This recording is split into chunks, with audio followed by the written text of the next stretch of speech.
Par exemple, à la COP, tout simplement, là, comme on est informé de cet événement, il y a beaucoup d'informations sur les marches du climat qui sont très importantes. Mais je pense qu'on a très peu accès aussi à ce qui se dit vraiment dans les négociations, pendant les négociations climatiques. Et moi, j'aimerais en savoir plus, par exemple. Inès, Blage, Emma et Robin sont étudiants à l'École normale supérieure à Paris. Ensemble, ils s'interrogent sur la crise environnementale.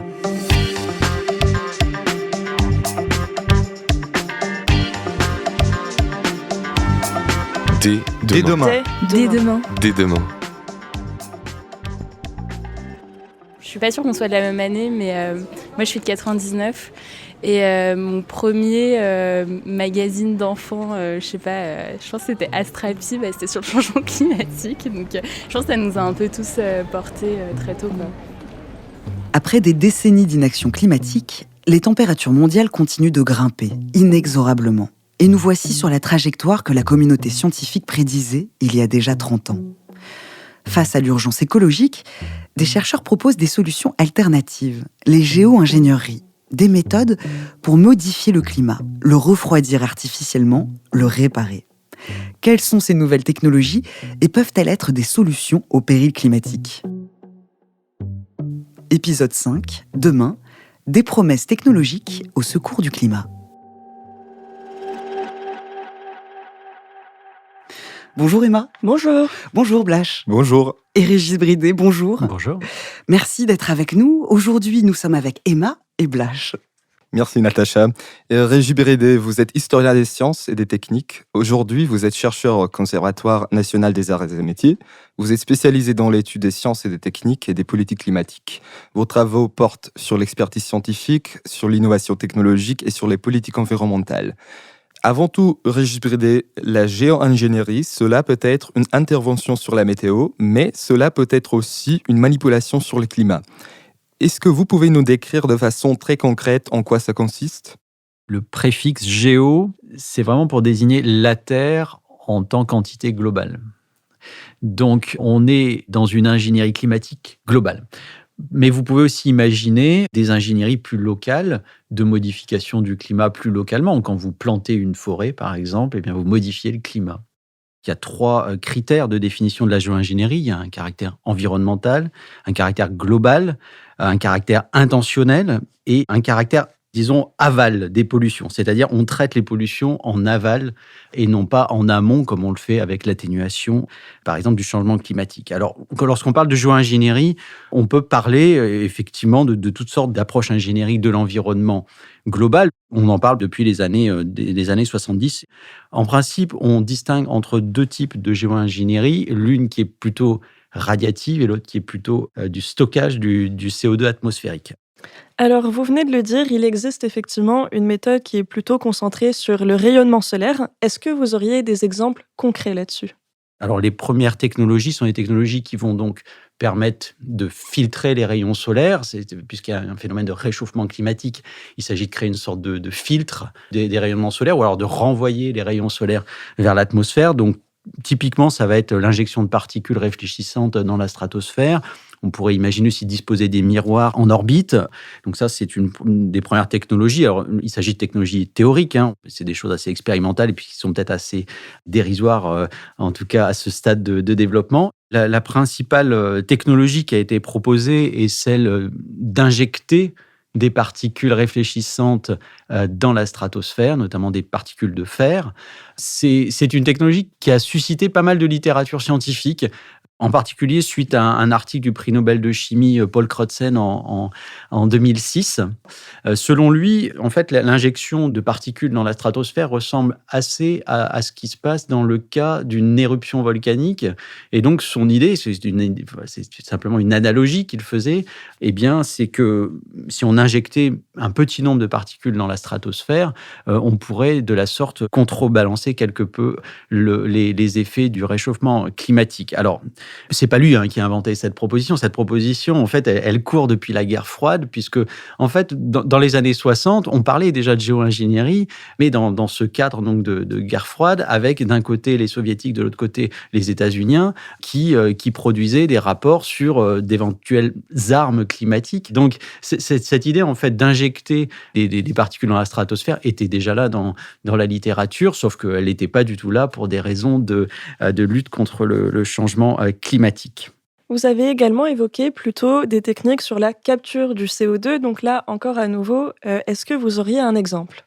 Donc, on a différentes technologies donc de capture du CO2 directement dans l'atmosphère avec des moyens industriels. Ensuite, de séquestrer ce CO2 en sous-sol. Donc, ça, c'est une première manière de faire. Et puis, l'autre qui est plus connue et qui est plus ancienne, c'est l'afforestation ou, enfin, de manière plus générale, en fait, le stockage biologique du CO2, puisque certaines plantes et arbres sont évidemment capables de capter le CO2 et ensuite de l'enfouir dans le sous-sol. Et puis ensuite, on a des technologies qui sont des technologies industrielles. Il y en a deux notamment dont on parle, qui sont la BECCS et l'autre la DAC. Donc l'idée, c'est de capturer le CO2 de l'atmosphère. Dans un cas, ça va être grâce à des arbres, à des forêts, qu'ensuite on va utiliser pour produire de l'énergie. Donc ça, c'est le cas de la BECCS.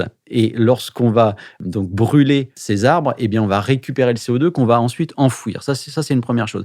La DAC, ça veut dire vraiment Direct Air Capture. Donc, ça veut vraiment dire vous capturez simplement le CO2 dans l'atmosphère. Ensuite, vous l'injectez dans le sous-sol. Alors, cette dernière technologie, elle est vraiment à l'état pour l'instant de prototype. On a un autre milliardaire qui s'appelle Russ George aussi, qui est un entrepreneur californien qui a fait des expériences d'ensemencement des océans. Donc, il s'agit, ça c'est une autre technologie de captation du CO2. L'idée, c'est donc de favoriser l'efflorescence du phytoplancton qui, lui, capture le CO2 atmosphérique en surface des océans. Et ensuite, lorsque votre phytoplancton meurt, eh bien, il descend en bas des océans et il stocke de cette manière le carbone. On a cherché la solution la plus pratique et la plus économique et on a calculé la quantité qu'il faudrait. On a ainsi inventé un système qu'on a baptisé StratoShield. Faudra-t-il pulvériser des milliards de tonnes de particules dans l'atmosphère ? Non, une toute petite quantité suffira.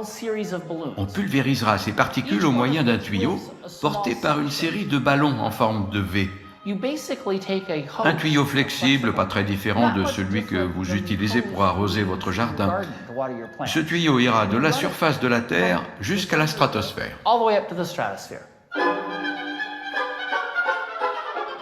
Un extrait du documentaire Les apprentis sorciers du climat de Pierre-Oscar Lévy en 2015, où vous intervenez d'ailleurs, Régis Bridet. Alors là, on entend une de ces méthodes en développement, pulvériser des aérosols pour refroidir l'atmosphère. Alors pendant longtemps, la géo-ingénierie était considérée comme loufoque, comme de la science-fiction, et en quelques années, elle s'est imposée dans le débat public. Que s'est-il passé, Régis Bridet ? Alors, je ne sais pas si elle s'est imposée dans le débat public. Ce qui est certain, c'est qu'à partir du début des années 2000, dans l'arène scientifique, ça devient un sujet. D'abord, dans le rapport du GIEC du début des années 2000, ce qui est surprenant, c'est que le GIEC, dans son dernier rapport en 2014, a vraiment promu toutes ces technologies donc parfois qu'on appelle d'émissions négatives, donc l'afforestation d'un côté et d'un autre côté la BECCS, qui est donc une technologie qui permet de produire de l'énergie tout en capturant du CO2 atmosphérique. Les modèles du GIEC de 2004 étaient assez surprenants, tant qu'ils étaient optimistes en fait sur les capacités de développement de cette BECCS et même de l'afforestation. D'ailleurs, c'est pas évident de planter les forêts. En réalité, ça pose plein de questions en fait. Et en fait, de nombreux auteurs ont critiqué assez vertement justement cette forme d'optimisme technologique du GIEC en 2014 qui préconisait à la fois de l'afforestation et la BECCS à des hauteurs donc à peu près de 20 gigatonnes de CO2 par an qu'il faudrait capter, donc ce qui est tout à fait important. Aujourd'hui, on émet à peu près 43 gigatonnes de CO2. Donc ça, c'était les chiffres de 2019. On voit que c'est un domaine d'études foisonnant, même dans des universités prestigieuses. Et pourquoi, selon vous, ces projets se multiplient en fait ? Alors, Il se trouve qu'on parle par contre énormément des technologies de captation du CO2, mais plutôt des technologies de captation du CO2 en sortie d'usine, c'est-à-dire tout ce qu'on appelle le CCUS, c'est-à-dire la capture et le stockage du CO2, mais en amont des émissions. En fait, l'idée, c'est vraiment de capturer le CO2 en sortie de cheminée, soit dans des grandes usines de production énergétique, soit dans des usines de l'industrie lourde qui, en fait, utilisent encore en grande quantité, notamment du charbon. Il me semble qu'aujourd'hui, on parle beaucoup plus, finalement, de ces technologies de captage-stockage du CO2, mais en amont des émissions, plutôt qu'en aval. Mais je ne dirais pas que la géo-ingénierie climatique, aujourd'hui, est très présente et que les projets se multiplient. Et la plupart, encore une fois, sont très théoriques. On ne peut pas faire d'expérience à grande échelle aujourd'hui. Donc, on reste essentiellement sur une production finalement de savoir et de savoir par la modélisation numérique. Derrière le financement de la géo-ingénierie, il existerait également un lobby important. Il y aurait ainsi des anciens magnats du pétrole dans les comités de financement des géo-ingénieurs. Ce qu'on voit en fait avec le secteur pétro-gazier, c'est qu'il est très présent dans le financement du CCUS, c'est-à-dire toutes les technologies plutôt en sortie de cheminée de capture du CO2 et d'enfouissement du CO2. Pourquoi ? Parce qu'en fait, ils ont les compétences techniques, ils connaissent très bien le sous-sol. Donc pour eux, ayant finalement extrait des carburants fossiles du sous-sol, eh bien, ils peuvent très bien réinjecter du CO2 dans les réservoirs souterrains. L'autre chose, c'est qu'ils ont aussi une puissance financière qui leur permet de le faire. Je les vois moins présents sur le financement de la géo-ingénierie, mais en fait, le financement de la géo-ingénierie, il est très faible, puisque n'ayant pas d'expérience de terrain, en vérité, ça consiste surtout à faire de la modélisation numérique, ce que font surtout des grands laboratoires publics, en vérité. Il n'y a pas vraiment un financement massif sur ces questions-là. Les pétroliers, en fait, on les voit peut-être aussi, effectivement, c'est plus par d'autres biais, j'ai l'impression qu'on les voit, c'est-à-dire dans le financement de think tanks qu'on peut qualifier de néoconservateurs, de néolibéraux. Il y a des études qui ont montré au sujet de la géo-ingénierie qu'il y avait eu une sorte d'évolution de ces think tanks qui ont une influence réelle dans les débats publics, depuis une position plutôt climato-sceptique dans les années 90-2000 vers une promotion de toutes sortes de green technologies et notamment de la géo-ingénierie. En tout cas, prendre le contrôle de la planète, c'est un vieux fantasme humain qui est présent dans de nombreux imaginaires. Bonjour, grand Schtroumpf. Tu as encore une nouvelle machine, Schtroumpf bricoleur? Et à quoi sert-elle? Vous allez voir, en ce moment il pleut trop pour le pique-nique, alors je vais commander un beau soleil.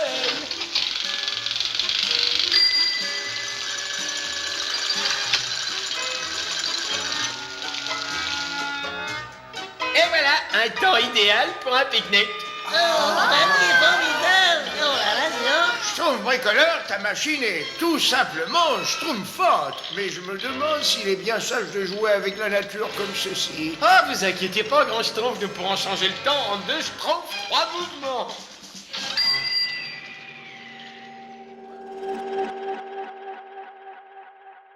Un petit clin d'œil avec cet extrait des Schtroumpfs où cette machine à schtroumpfer la pluie et le beau temps va évidemment faire des catastrophes. Alors pour revenir dans le réel, avons-nous des preuves scientifiques que les géo-ingénieries fonctionnent ? Sont-elles scientifiquement crédibles, Régis Bridet ? La technologie dont on parle beaucoup, c'est celle de l'injection des particules dans la stratosphère. Sa légitimité scientifique, elle tient à une analogie avec des phénomènes naturels de type éruption volcanique. Bon, alors évidemment, lorsque Crutzen a sorti son papier en 2006, de nombreux collègues lui ont opposé une complexité de l'atmosphère. Donc voilà, ça a généré des débats scientifiques. Ce qu'on connaît plutôt, ce sont les tentatives de modification du temps de la météorologie à petite échelle. Et ensemencer les nuages. Ensemencer les nuages, absolument, à la limite des moyens aussi d'amoindrir une tempête, un ouragan. Donc voilà, c'était des choses qu'on essayait de faire notamment dans les années 60-70 aux États-Unis. L'ensemencement des nuages, on a continué, on continue à en faire un petit peu en Australie, aux États-Unis, donc c'est pas abandonné, mais ce qu'a assez bien montré quand même l'historien James Fleming sur ces questions-là, c'est que il y a quand même, en termes d'efficacité, des vraies questions. Bon, si ça marchait si bien, je pense que ces technologies seraient très répandues. Or, elles fonctionnent assez mal. En vérité, c'est l'une des raisons pour lesquelles elles ont été abandonnées. L'autre raison, c'est l'usage belligérant de certaines technologies d'ensemencement des nuages, puisque l'armée américaine a utilisé cette technique au Vietnam. Voilà, en 72, c'est sorti dans la presse. Et pour faire pleuvoir. Voilà, pour embourber, en fait, les troupes ennemies. Et puis, bon, on peut aussi considérer, non seulement il y a eu ce mouvement anti-militaire, mais il y a aussi ce mouvement pro-environnemental dans les années 70, avec donc des résistances vis-à-vis de ces formes de manipulation de l'environnement. Au moins ces trois aspects, disons, clairement, qui ont joué en défaveur des manipulations du temps, ce qui fait qu'en fait, les recherches, à partir des années 80, ont chuté massivement sur ces questions-là. Donc, concrètement, on ne sait pas grand-chose de leur effet à long terme pour lutter contre le réchauffement climatique. Oui, absolument. C'est-à-dire, ça pose un peu le même problème finalement que les modèles qui aujourd'hui prédisent le climat dans 30, dans 40, dans 100 ans. C'est-à-dire qu'il y a des vraies incertitudes sur les effets à long terme de toute forme finalement de modification de l'atmosphère, qu'elle soit ou non intentionnelle.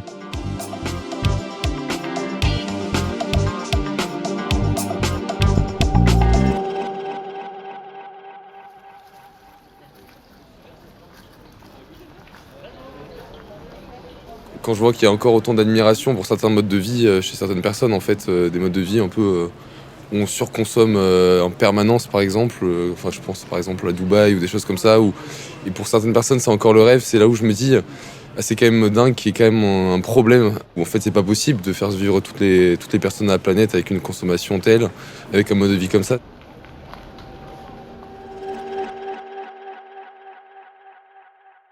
Et finalement, manipuler le climat, pourquoi pas ? Quels seraient les risques à utiliser de telles méthodes ? On parle parfois aussi du choc de terminaison. Et qu'est-ce que c'est ? Le risque, ce serait que si jamais on injecte donc de manière durable des particules dans la stratosphère, mais qu'ensuite on arrête, eh bien, il pourrait y avoir une sorte de choc climatique à ce moment-là. C'est ce qu'on désigne par le choc de terminaison sur cette technologie-là. Et plus globalement ? Plus globalement, quels seraient les risques de la géo-ingénierie ?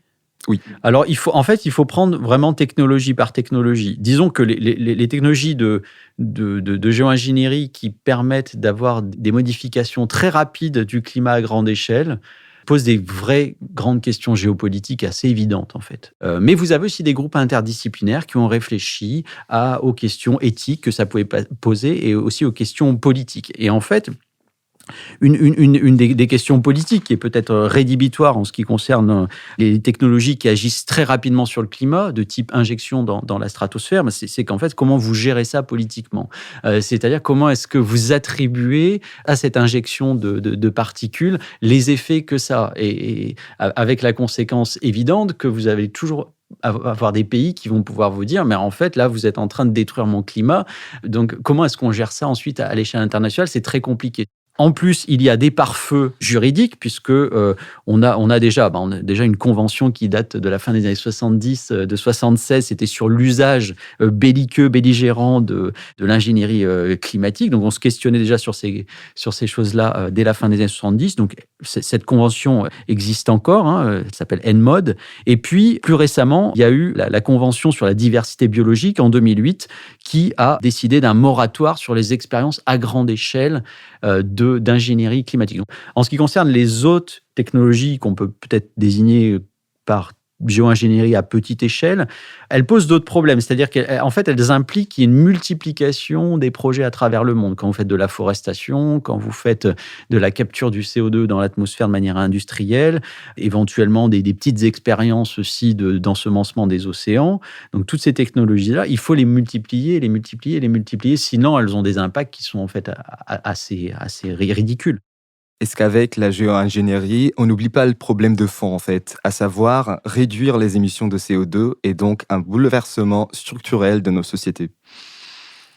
Oui, alors ça, c'est ce que dans la littérature sur la géo-ingénierie, on appelle l'argument de l'aléa morale, c'est-à-dire la géo-ingénierie détournerait de l'atténuation. Lorsque les think tanks conservateurs défendent la géo-ingénierie, ils disent mais on peut aussi retourner la question, dire qu'au fond, le fait peut-être d'utiliser la géo-ingénierie pourrait inciter à une prise de conscience et donc inciter à une atténuation plus importante aussi. Mais c'est vrai que c'est juste une hypothèse et qu'on ne peut pas s'empêcher de penser que la géo-ingénierie, d'une certaine manière, oui, puisqu'elle, d'une certaine manière, elle se substituerait à une partie de l'atténuation, serait effectivement une manière de détourner de l'action. Et puis lorsque Paul Crutzen, en 2006, a publié son article, lui, c'était plus l'idée qu'en fait, la géo-ingénierie, il l'agitait comme un drapeau rouge, comme un croque-mitaine, si vous voulez, pour dire, mais voilà ce qu'on devra faire, et c'est grave, il faudra qu'on fasse de la géo-ingénierie si jamais on ne fait pas de l'atténuation de manière massive. Je dis bluff technologique, c'est-à-dire le bluff gigantesque dans lequel nous sommes pris, d'un discours sur les techniques qui ne cessent de nous faire prendre des vessies pour des lanternes, de modifier notre comportement envers les techniques. Bluff des hommes politiques, bluff des médias, bluff des techniciens, bluff de la publicité, bluff des modèles économiques. La technique nous est dorénavant présentée comme la seule solution à tous nos problèmes collectifs ou individuels. Et il s'agit bien de bluff, parce que dans ce discours, l'on multiplie par 100 les possibilités effectives des techniques et que l'on voile radicalement les aspects négatifs.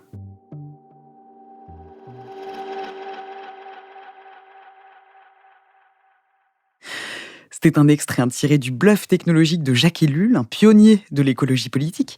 Alors selon lui, il faudrait combattre l'idéologie techniciste, l'idée selon laquelle les techniques nous sauvera des problèmes engendrés par la technique. Régis Bridet, quels sont les autres moyens d'action pour lutter contre le dérèglement climatique ? Par exemple pour nous, autour de cette table. Alors ça, c'est une question délicate. Plutôt que de répondre directement à votre question en faisant une liste des solutions, mais peut-être plutôt là, réfléchir sur différentes thématiques en fait de la lutte contre le changement climatique, c'est-à-dire qu'est-ce qui est un petit peu invisibilisé aujourd'hui. En ce qui concerne le climat, il faut bien comprendre qu'on touche vraiment au socle de notre économie, hein, avec donc toute la production d'énergie, mais aussi toute une partie de la production industrielle qui effectivement génère des gaz à effet de serre. Donc peut-être plus parler de voilà comment est-ce que on peut peut-être remobiliser les forces vives, et on parle là donc d'innovation technologique, et il faut jamais oublier qu'il existe aussi de l'innovation sociale. Donc voilà, c'est tout aujourd'hui le principe de l'économie sociale et solidaire, c'est de dire voilà, on peut faire de l'innovation sociale et donc collectivement décider de moyens, par exemple de moins consommer, de moins émettre de gaz à effet de serre par différents biais qui sont des reconfigurations de notre manière de consommer, de vivre ensemble, etc. Et tout ça est délicat, il n'y a pas de solution simple. On est bien d'accord. On vient de parler des solutions plus globales, mais aujourd'hui, qu'est-ce qui est à portée de main des jeunes générations ? Alors oui, il y a une spécificité sans doute de la jeunesse sur certains postes d'émission, notamment, je pense à l'alimentation. Mes parents seraient bien embêtés aujourd'hui d'arrêter leur régime carné, par exemple. Mais dans cette nouvelle génération, voilà, il y a sans doute une approche qui peut être différente. Effectivement, culturellement, vous avez été élevé quand même là-dedans, mais vous avez été élevé quand même dans une culture qui déjà remettait en question ce régime carné, par exemple. Voilà, pour prendre cet exemple, il ne s'agit pas de dire que c'est l'alpha et l'oméga de la lutte contre le changement climatique. Et je pense que pour le reste, les jeunes générations, comme les autres, il ne faut pas les opposer, ont toutes sortes effectivement de défis socio-techniques, sachant qu'on négocie toujours les questions environnementales avec toutes sortes aussi d'autres enjeux. Il y a des vrais enjeux aujourd'hui sociaux, il y a des vrais enjeux d'inégalité, il y a des vrais enjeux éthiques.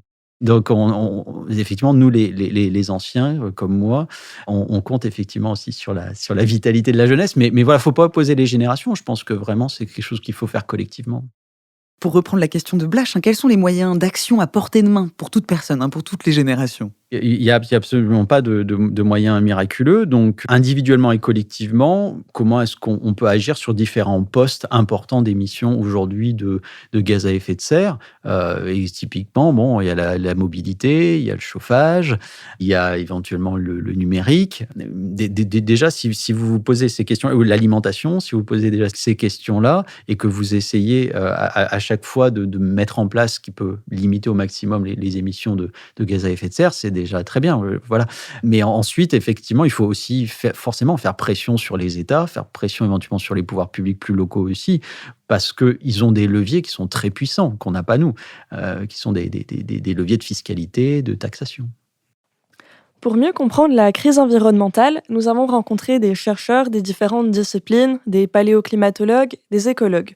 Pourquoi l'histoire des sciences est-elle tout aussi pertinente pour comprendre la crise actuelle? Quand je dis que je suis historien des sciences, je suis historien de l'expertise scientifique. Les acteurs que je regarde sont des acteurs qui ont un pied dans la recherche scientifique, mais un pied dans le monde politique.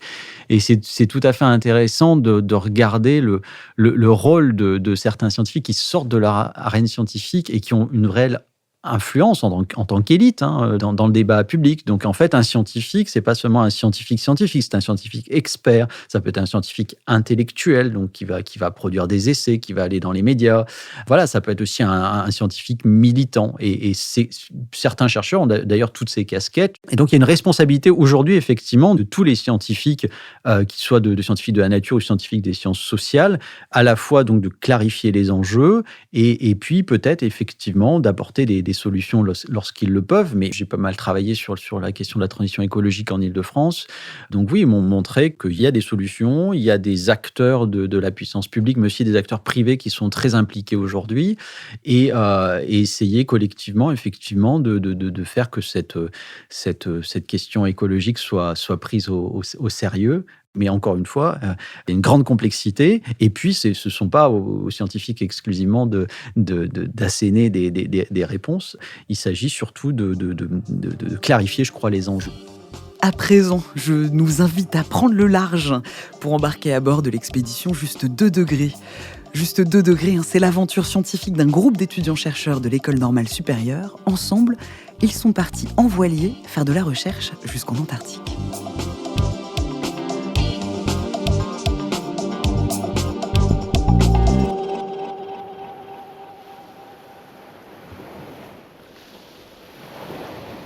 Bonjour, je m'appelle Olivier, je suis étudiant en chimie et je travaille plus particulièrement sur les microplastiques. Donc ce sont ces particules de plastique qui font entre quelques micromètres et quelques millimètres de diamètre. Et plus particulièrement, je travaille sur comment ces microplastiques sont répartis dans l'océan Atlantique et dans les zones australes. Donc je m'intéresse en fait à essayer de comprendre comment sont répartis les microplastiques dans les écosystèmes qu'on traverse et est-ce qu'ils peuvent ou pas relarguer des polluants organiques. Et ça, c'est encore des questions auxquelles on ne sait pas trop répondre. Donc pour ce faire, j'ai plusieurs protocoles et l'un d'eux notamment c'est de ramasser des microplastiques à l'aide d'un filet dont la maille du filet est de 300 micromètres, ce qui me permet de prendre toutes sortes de choses qui traînent dans l'eau. Et ce filet, je le laisse à l'eau le temps nécessaire, c'est-à-dire en général un quart d'heure, ce qui me permet de filtrer environ 300 000 litres d'eau.